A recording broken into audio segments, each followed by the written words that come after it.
우리 다 함께 기도하시겠습니다. 좋으신 하나님,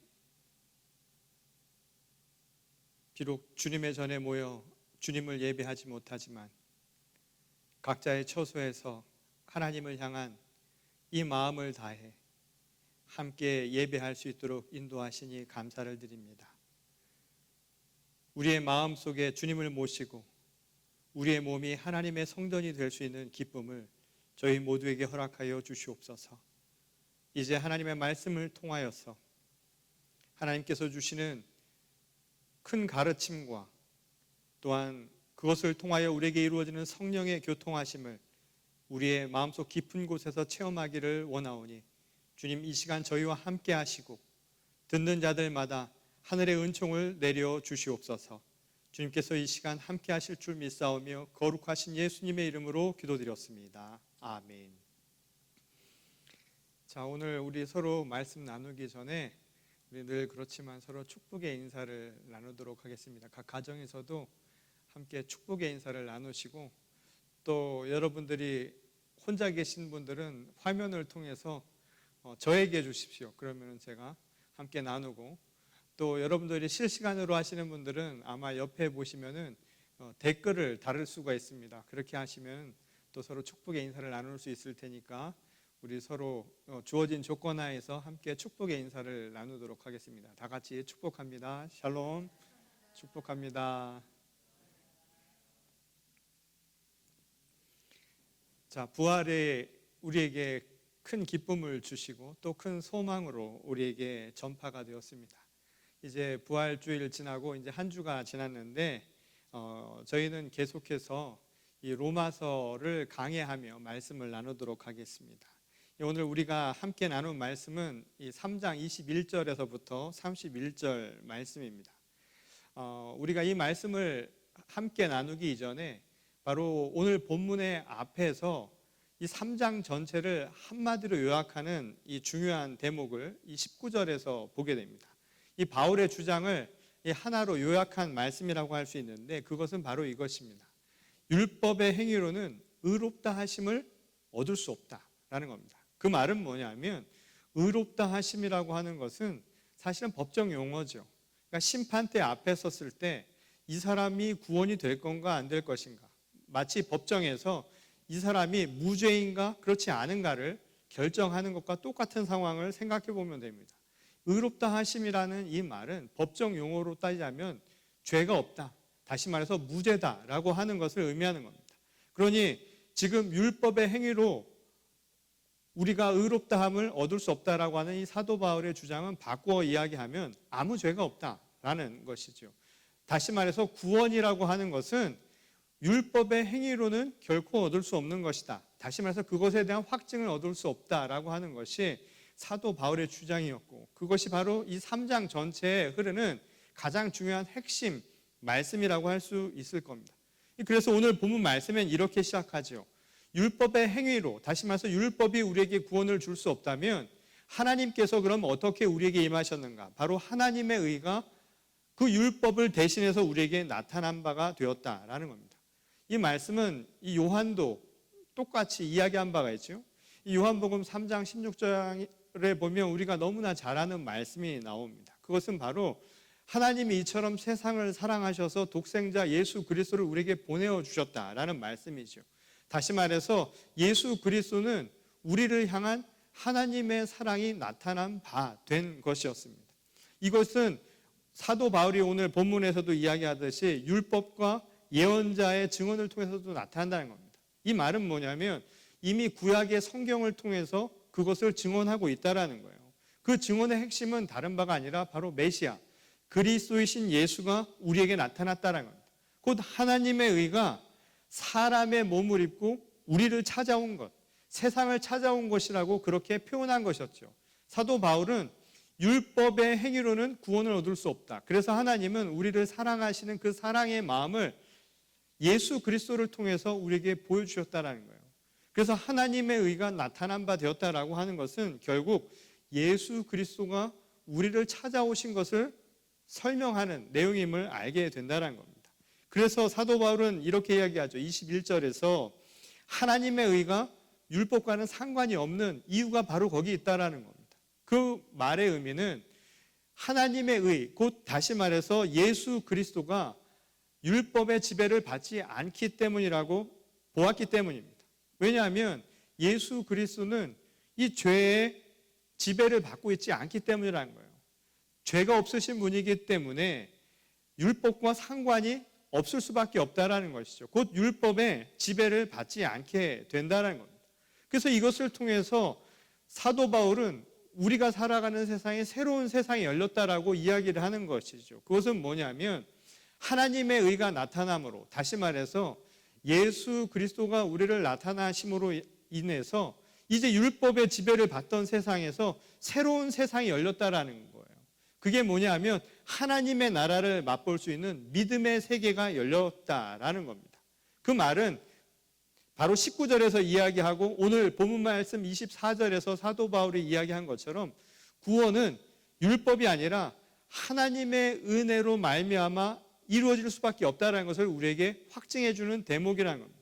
이 실제로 사도 바울은 에베소서 2장 8절을 통해서도 그 말씀을 반복해서 이야기를 하죠. 너희가 그 은혜를 인하여 믿음으로 말미암아 구원을 얻었나니 그것은 너희가 행함을 통해서, 다시 말해서 너희에게서 난 것이 아니라 하나님이 주신 선물이다 라고 이야기를 합니다. 꼭 구원이라고 하는 것, 우리가 의롭다함을 받는 것은 우리가 행해서 이루어진 게 아니라는 거예요. 율법의 행위를 통해서 이루어진 것이 결코 아니다라는 겁니다. 그것은 세상이 율법의 원칙에 의해서 움직일지 모르지만 그 율법이 우리를 구원해 줄 수는 없다라는 거예요. 그것이 아니라 하나님을 믿는 믿음만이, 곧 하나님의 은혜로 인해서 우리가 구원을 얻었으니 그것을 믿는 믿음으로 인해서 우리가 얻는 선물, 그것이 바로 구원이다라고 사도 바울은 이야기를 하고 있는 것이죠. 그래서 우리에게 새로운 세상, 곧 율법 중심의 세상이 아니라 이제 믿음을 중심으로 하는 새로운 세상이 열렸음을 사실상 선포했다라는 겁니다. 그것을 사도 바울은 오늘 두 가지를 통해서 이야기를 하죠. 극명하게 대조를 시켜서 이야기합니다. 율법 중심의 세상은 행위의 법이 지배하는 세상이라면 새로운 믿음을 중심으로 하는 세상, 곧 하나님의 나라는 믿음의 법을 원칙으로 하는 세상이다라고 이야기를 하는 겁니다.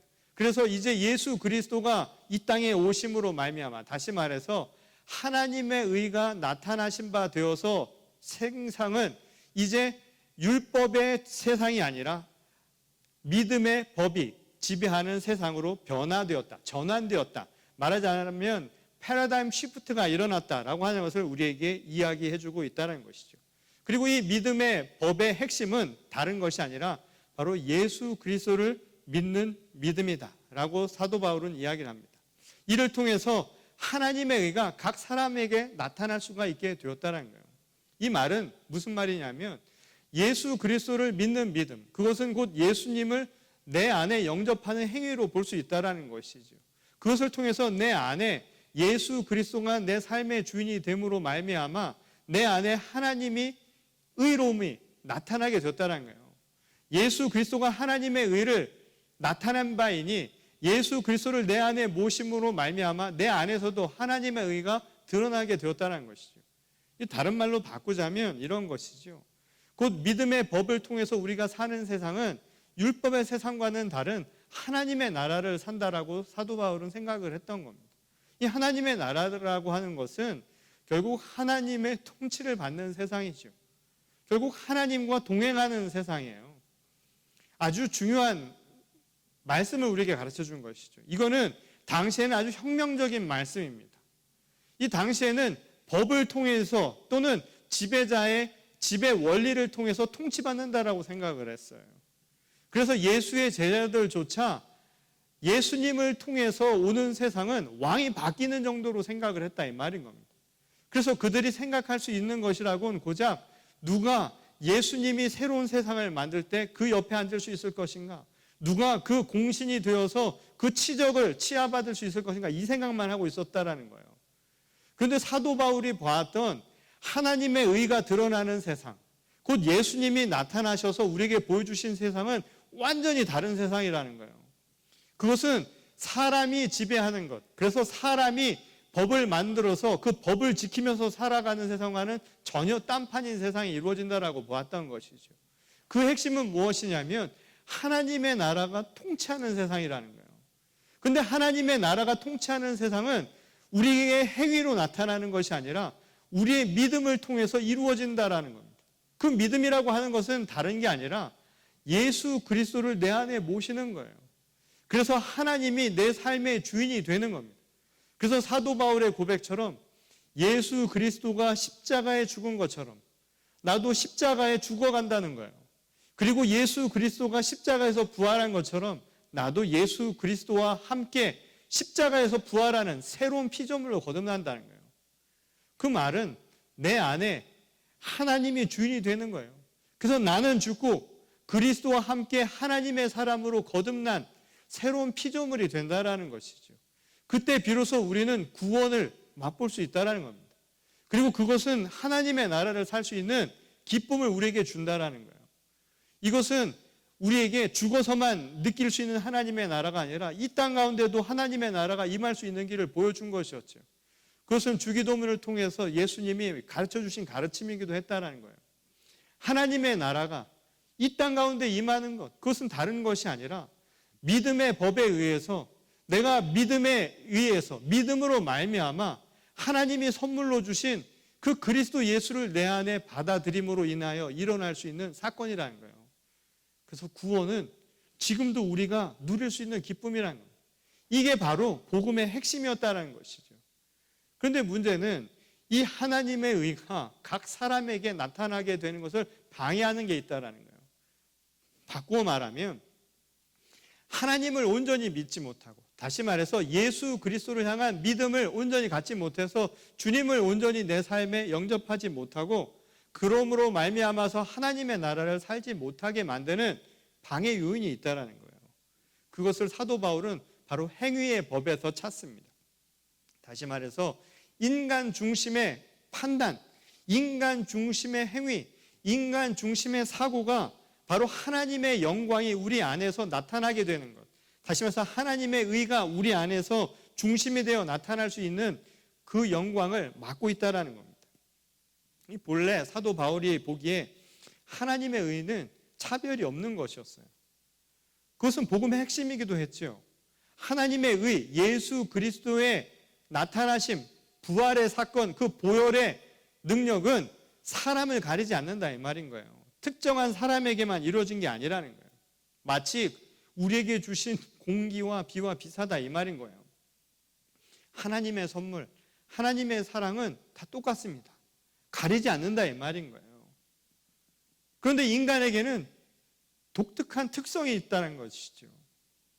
이 본래 하나님의 의가 차별이 없음에도 그것으로 인해서 인간만이 그것을 거부하게 되었다는 것이 사도 바울의 판단이었다는 거예요. 예컨대 비의 비유를 해볼까요? 비가 내리면 다 맞아요. 누구는 특별히 안 맞는 거 아닙니다. 이 나무에 비를 뿌리면 나무는 온몸으로 비를 다 맞습니다. 그런데 인간만은 우산을 만들어서 피한다는 거예요. 그게 뭐냐는 거예요. 그것이 바로 인간에게 주신 하나님의 능력이자 또 인간에게 주신 하나님이 우리에게 베푼 은총 가운데 하나인 인간의 의지라는 거예요. 그런데 인간의 의지와 인간만이 가지고 있는 그러한 능력이 오히려 하늘의 영광이 우리에게 임하는 것을 막고 있다는 겁니다. 이것이 바로 인간이 가진 역설이죠. 인간의 한계라는 거예요. 우리가 에덴 동산에서 아담과 하와가 선악과를 따먹고 나타난 이 원죄라고 하는 것이 결국은 판단할 수 있는 사고의 능력을 갖게 되었다는 겁니다. 인간만이 판단의 능력을 갖게 되었죠. 사고할 수 있는 능력, 그것은 우리를 발전시킬 수 있습니다. 우리가 살아가는 이 땅의 많은 문명이라고 하는 것이 그래서 세워진 거예요. 인간에게 주신 축복이죠. 축복의 검입니다. 근데 그 축복의 검은 양날의 검일 수도 있다는 거예요. 그게 희망이 되기도 했지만 우리에게 절망을 가져다 주기도 했다는 거예요. 그게 바로 인간이 가진 한계요. 인간의 능력, 인간의 의지가 가지고 있는 모순이라는 겁니다. 이 창세기에 보면 마지막에 바벨탑의 사건에 대한 이야기가 기록되어 있죠. 이 바벨탑도 인간이 쌓은 것 아닙니까? 하나님과 같아지려고 하는 인간의 탐욕이 불러온 참사였죠. 인간은 그것을 쌓을 만한 능력과 그것을 판단할 수 있는 의지가 있지만 결코 하나님의 상태에는 도달할 수 없다는 거예요. 그 말은 뭐냐면 우리의 판단과 우리의 의지와 우리의 능력은 한계를 갖고 늘 불완전한 상태에 놓일 수밖에 없다는 겁니다. 그것으로 인해서 많은 상황들이 벌어지죠. 바로 모순이 만들어낸 겁니다. 인간의 능력으로 인간의 역사는 끊임없이 개발되어 왔습니다. 만일 예전과 지금을 어떠한 특정한 관점으로 놓고 본다면 일면 인간의 삶은 발전되어 왔어요. 예전보다 낫지요. 예전의 삶보다 어떤 면에서는 발전되어 온 게 사실입니다. 그런데 그 발전이라는 게 과연 우리에게 늘 빚만 가져다 주었냐 하면 그렇지 않다는 거예요. 거기에는 명암이 분명히 있다라는 겁니다. 인간이 만들어낸 결과라는 것이죠. 문명의 이기가 우리에게는 편리함과 안락함과 상당히 좋은 면들을 가져다 주었지만 또 다른 한편으로 그것으로 인해서 인간에게는 또 다른 형벌들, 또한 인간들에게는 감당하기 어려운 문제들이 발생하게 되었다는 겁니다. 그것이 바로 인간이 가진 모순된 모습이라는 거예요. 그래서 인간은 스스로 의로워질 수가 없다는 겁니다. 23절에 보면 사도 바울은 그것을 인간의 죄 때문이라고 얘기합니다. 모든 인간들이 죄를 범했기 때문이라는 거예요. 이게 바로 인간이 가진 본질적인 한계라는 겁니다. 마치 찢어진 종이가 다시 원래 상태로 되돌아갈 수 없는 것과 마찬가지의 상황이 되었다는 것이죠. 이 창세기 1장 27절에 보면 본래 인간은 하나님의 형상으로 창조가 되었지요. 그리고 그것은 하나님의 영광이 우리에게 임한 것이다 라고 사도 바울은 보았던 것으로 봅니다. 다시 말해서 인간에게 하나님은 함께 하셨고 그 에덴에서 살 때의 인간은 완전한 하나님의 영광을 체험하고 살았다는 거예요. 그런데 범죄로 인해서 그 영광에 온전히 다가가지 못하게 만드는 처지가 되어버렸다는 것이죠. 타락한 인간의 모습을 우리에게 보여주는 겁니다. 그래서 그것을 넘어설 수 있는 길은 오직 한 가지밖에 없다라는 거예요. 속죄 제물이 되신 예수 그리스도를 통해서 대속의 구원을 얻을 수밖에 없다라는 거예요. 속량을 얻을 수밖에 없다라는 겁니다. 이 속량이라고 하는 말은 보상금을 주고 노예를 다시 풀어주는 겁니다. 자유인이 되게 해주는 거예요. 옛날 노예 제도 시대의 특징이죠. 노예가 잡혀서 죽음을 처지에 취하게 되었습니다. 그 상황에서 그가 살 수 있는 자유를 얻을 수 있는 것은 누군가 그의 몸값을 치르는 수밖에 없어요. 스스로 할 수 있는 게 아니다 이 말인 거예요. 지금 인간의 상황을 그와 똑같이 표현을 하고 있지요. 하나님이 예수 그리스도라는 속죄 양을 통해서 우리를 구원하는 수밖에 없다라는 겁니다. 그것이 결국은 하나님의 공의도 세우는 일, 다시 말해서 하나님의 그 심판으로 말미암아 우리를 죄 없게 만드는 길이기도 한 것이고 또한 사랑이신 하나님의 사랑이 우리에게 나타난 바가 되는 모습이었다는 거예요. 그게 곧 우리에게 생명을 주는 역사였다라고 보았던 것이죠. 그래서 사도 바울은 이야기하죠. 우리가 자랑할 게 그래서 한 가지도 없다라는 거예요. 왜냐하면 구원은 우리로 인해서 일어난 사건이 아니기 때문이라는 거예요. 오늘 본문 말씀 27절에서 이야기한 것처럼 우리는 오직 그리스도 예수를 믿는 믿음으로 말미암아 하나님의 은혜에 의해서 그게 이루어진 사건이라는 거예요. 그러니 처음과 모든 것이 하나님의 아무 대가 없는 사랑에 의해서 하나님의 의로움이 나타난 바가 되어서 이루어진 사건이기 때문에 우리가 자랑할 게 한 가지도 없다라고 사도 바울은 보았다는 겁니다. 행위가 아니라 바로 믿음으로 의로움을 인정받기 때문이라는 거예요. 그래서 우리 노자의 말을 잠깐 생각을 해보면 노자가 이런 이야기를 했죠. 무위라는 이야기를 했는데 상당히 비슷한 이야기인 거죠. 인위, 인간의 행위, 다시 말해서 행위의 법으로는 구원을 얻을 수 없다는 거예요. 무위, 믿음의 법으로만 얻을 수 있다는 겁니다. 근데 이 무위라고 하는 말은 아무것도 행하지 않는다라는 의미가 아닙니다. 무위도식할 때 그 무위가 아니라 나를 비운다라는 거예요. 나를 비우는 행위를 통해서 그것을 행함으로써 우리는 진정한 구원을 얻을 수 있다라는 것이죠. 이 갈라디아서 2장 20절에 보면 사도 바울이 그래서 이런 말을 하죠. 이 그리스도를 믿는다는 것은 곧 예수 안에서 나는 죽고 그와 연합해서 하나가 되는 사건이다라는 겁니다. 내가 그리스도와 하나가 될 때, 그때 비로소 내가 아무것도 행하지 않음으로, 다시 말해서 무위함으로 인해서 이루어질 수 있는 사건이라는 거예요. 그러니 행위의 법이 아니라 내가 무언가를 인위적으로 행해서가 아니라 행하지 않음에도 불구하고 구원을 얻을 수 있게 되었다라는 거예요. 오직 믿음으로 말미암아. 그 믿음은 다른 것이 아니라 나를 비우고 내 안에 살아계신 하나님이 일하시도록 나를 맡기는 겁니다. 그것이 바로 그리스도와 하나 된 모습이라고 사도 바울은 보았던 것이죠. 그러니 믿음은 내가 믿습니다, 믿습니다라고 입술로 고백하는 것이 아니라 그렇게 말하는 내가 믿는 대상 앞에서 나를 완전히 비워서 그 대상과, 다시 말해서 내가 섬기는 그분과 하나가 될 수 있을 때 그것이 가능해진다는 겁니다. 그리고 그것은 내가 행하는 것이 아니라 바로 나를 통해 그분이 일하신다라고 하는 그 믿음을 통해서 이루어지는 사건이라는 거예요. 이 중세 우리 신학을 집대성했다고 알려진 이 신학자이기도 하죠. 토마스 아퀴나스가 이런 이야기를 한 바가 있습니다. 인간이 하나님에 대해서 가질 수 있는 마지막 또는 가장 높은 인식은 그분이 누구인지를 모른다는 것이다.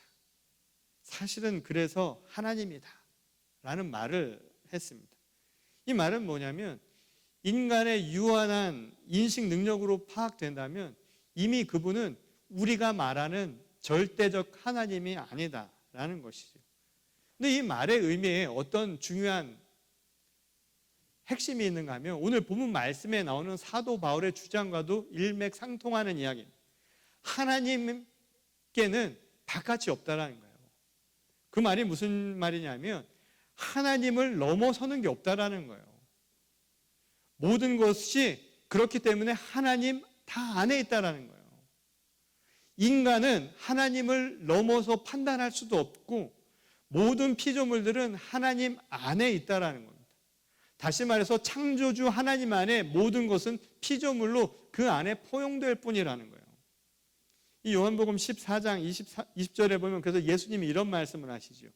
내가 내 아버지 안에 있듯이 내가 너희 안에 있고 너희가 내 안에 있다라는 이야기를 합니다. 그 말은 뭐냐면 모두가 안에 있다라는 거예요.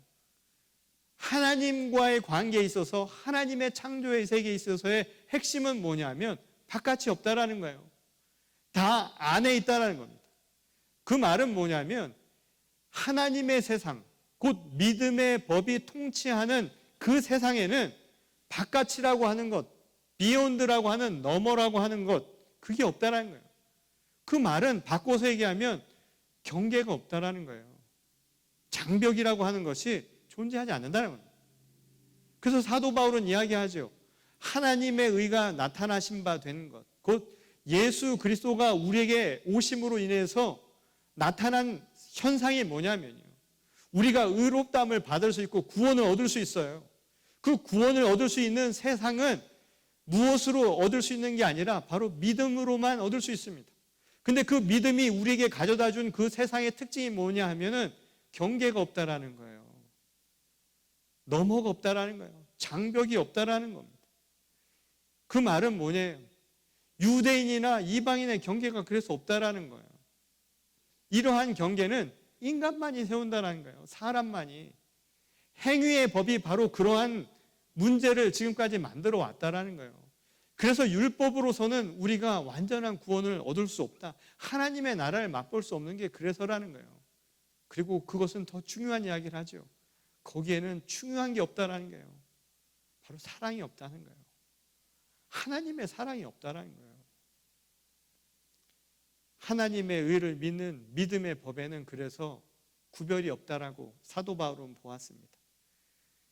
이 땅이 막혀 있어도요. 어디에서 보든 하늘은 다 열려 있는 것 아닙니까? 다 같은 하늘일 뿐입니다. 대한민국에서 보는 하늘과 이 미국 땅에서 보는 하늘은 다 같은 거예요. 우리는 다 같은 하늘 아래 살아간다 이 말인 겁니다. 그런데 땅의 법칙으로 살아가는 사람들, 세상의 법칙으로 사는 사람들, 그래서 율법을 따라서 율법의 지배하에 살아가는 사람들은 경계를 보며 경계를 만들며 살아간다는 거예요. 그래서 완전하지 못하다는 거예요. 거기에는 하나님의 의가 없어요. 하나님의 의는 다른 말로 바꾸면 하나님의 사랑이에요. 그 사랑은 예수 그리스도를 통해서 우리에게 보여주신 사랑이에요. 아무 대가 없는 무조건적인 그 사랑. 그 사랑이 없으면 그래서 아무것도 아니라고 사도 바울은 보았던 겁니다. 그리고 그 사랑이 없으면 결코 구원이라고 하는 것을 이야기할 수 없다라는 거예요. 무엇보다 하나님의 나라를 지금 살 수가 없어요. 소망할 수도 없고 볼 수도 없다 이 말인 겁니다. 우리가 세상을 살아가면서 지식도 생기고 판단의 능력도 생기지만 그것이 우리에게 가져다 주지 못하는 그 한 가지 하나님의 의, 바로 예수 그리스도의 사랑은 볼 수가 없다라는 겁니다. 오늘날 많은 사람들이 여전히 다르다라는 이유로 서로 경계를 짓고 마치 나와는 다른 저 너머에 있는 사람들처럼 우리는 구별을 짓고 살아가고 있지요. 세상은 어쩌면 그렇게 구별을 지으며 살아가는지 모릅니다. 특별해지고 싶지요. 또 그러한 구별 속에서 내가 남과 다르다라고 하는 것이 내 삶의 의지가 되기도 하고 삶의 기쁨이 되기도 하는 게 인간의 모습인지 모릅니다. 그래서 끊임없이 달라지려고 하지요. 그래서 끊임없이 나는 바쁘게 살아가려고 하고 끊임없이 거기서 뭔가를 만들어내려고 살아갑니다. 그래서 참 바쁘게 살았지요.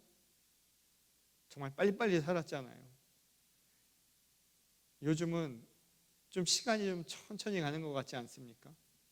근데 이것도 좀 익숙해지니까 좀 빨라지지요. 근데 그 빨라지는 세상 속에서 과연 우리는 참 많은 것을 잃고 또 잊고 지내고 있었던 것은 아니었을까요? 땅을 바라보면서 하늘을 바라보며 살지 못했던 것은 아닌가요? 요즘 저는 하루에 조금 시간을 내서 걷고 있습니다. 이 걸으면서 생각을 좀 해요. 그리고 걸으면서 보이는 게 없으니까 사람들을 보지 않으니까 이 자연 경관도 보고 생각도 합니다. 특히 요즘에는 하늘을 많이 봅니다. 이 하늘을 바라보면서 여러 생각을 해요. 그리고 하늘을 바라보면서 가장 소중한 시간에 대한 생각을 하게 됩니다. 그리고 그 시간의 가장 중요한 핵심은 다른 게 아니라 바로 지금이라는 거예요. 지금. 이 하나님이 주신 지금이라는 소중한 이 시간, 이것은 경계가 없습니다. 모두에게 다 주어진 선물입니다. 그것은 내가 원해서 내가 행해서 얻은 게 아니라 그냥 하나님이 값없이 주신 선물입니다. 받으려고 하는 사람들이면, 생각하려는 사람들이면 누구든지 얻을 수 있는 겁니다. 근데 그것을 통해서 자신의 삶을 한번 되돌아봅니다. 그리고 내 주변을 되돌아봅니다. 얼마나 소중한 것들이 많았던가 말이죠. 우리는 그러면서 지나온 세월 동안 나와 다르다라는 이유로 내 삶에서 경계짓고 무관심했던 사람들을 다시 한번 생각해 보아야 하지 않을까요? 또 나와 다르다는 이유로, 나와 틀리다는 이유로 내가 차별했던 사람들을 여러분 생각해 보아야 하지 않을까요? 지금도 여전히 우리가 만들어 놓은 경계 바깥에서 소외되어 살아가는 사람들이 여전히 있습니다. 오늘 이 사도 바울의 이 하나님의 의, 예수 그리스도를 통해서 보여주신 그 사랑이라고 하는 것은 우리의 시선을 다시 한번 바꾸게 만들어줍니다. 믿음의 법, 바로 그것은 시선을 바꾸는 것이죠. 그래서 새로운 세상으로 우리를 초대하는 이 구원의 초대입니다. 지금까지 보지 못했던 것들을 다시 한번 볼 수 있는 시선으로 모두에게 똑같이 주신 이 하나님의 사랑으로 하나님의 속한 자로 땅이 아니라 하늘을 바라보며 살 수 있는 우리 모두가 될 수 있기를 소원합니다.